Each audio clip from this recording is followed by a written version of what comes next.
இங்க ஊர்ல திருவிழா நடந்துட்டு இருக்கும் போது பூசாரி பூஜை பண்ணலாம்னு சொல்லிட்டு தேங்காய் உடைக்கிறாரு. அதுக்குள்ள பார்த்தா தேங்காய் கருப்பா இருக்கு. இப்ப இதோட மிகப்பெரிய ஒரு அபசகுணமா வெளியில ஒரு அண்டங்காக்க ரொம்ப நேரமா கத்திக்கிட்டே இருக்கு. அதுக்கு கீழே வினோதமான ஒரு மனுஷன் எதையோ பார்த்து பயந்த மாதிரியே அப்படியே நடந்து அந்த கோயில் கூட்டத்துக்குள்ள வரான். அங்க இருக்கவங்களுமே அவனை பார்த்தோன்னே தள்ளி போறாங்க. ஆனா அவன் நிக்காம அப்படியே நடந்து போய் கோயில் கருவறைக்குள்ளேயே போயிடுறான். அங்க அப்படியே உட்காந்து ரத்த வாந்தி எடுத்து இறந்தே போயிடுறான். அதை பார்த்து அந்த ஊர் மக்கள் எல்லாருக்குமே பயங்கரமா ஷாக்கா இருக்கு. அதனால இப்ப அந்த கோயிலோட பூசாரி இது மிகப்பெரிய ஒரு அபசகுணம், இதுக்கு எப்படியாவது நம்ம ஒரு பரிகாரம் செஞ்சு ஆகணும் அப்படின்னு சொல்லிட்டு இந்த ஊர் மக்கள் எல்லாருமே 8 நாளைக்கு இந்த ஊர் விட்டு வெளியில போக கூடாது, அப்படி வெளியில போனா மிகப்பெரிய ஒரு அபசகுணம் ஆயிரும் அப்படின்னு சொல்றாரு.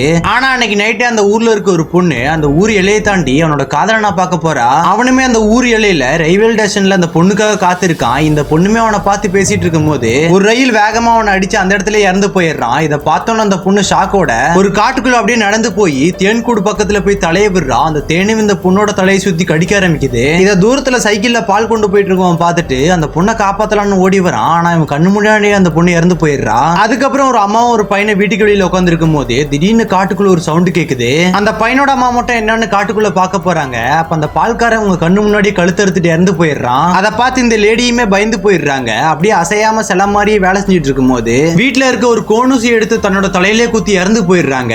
ஆக்சுவலா இந்த ஊர்ல என்ன நடக்குதுன்னா, ஒருத்தங்க இறந்து போனதுக்கு அப்புறம் அவங்க பாடி யார் ஃபர்ஸ்ட் பாக்குறாங்களோ அவங்க தான் அடுத்து இறந்து போவாங்க.